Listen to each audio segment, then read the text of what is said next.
How y'all doing today?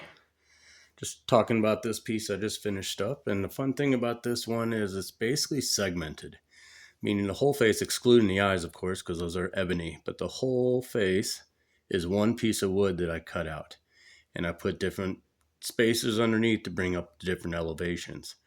Use a little white dot of paint for the eyes to give a little highlight. The body is all poplar, and it's still another white wood, and I wanted the contrast away from the aspen versus the poplar just so you can see the different depths and possibly the shades of the colors. It's a nice contrast.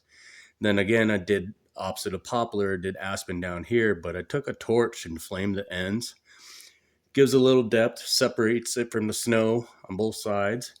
And the fun thing on this one, I want to try a new technique. This is just a crafting metal. It's a wire, crafting wire, and it comes in multiple different colors. And I took a push pin and made a hole and just shoved the wire in there with a little CA glue, and those things are strong. They're in there good. Well, that's my little tips for the day. Hope you learned something new. Hit subscribe. I would love the support. You guys have a great day.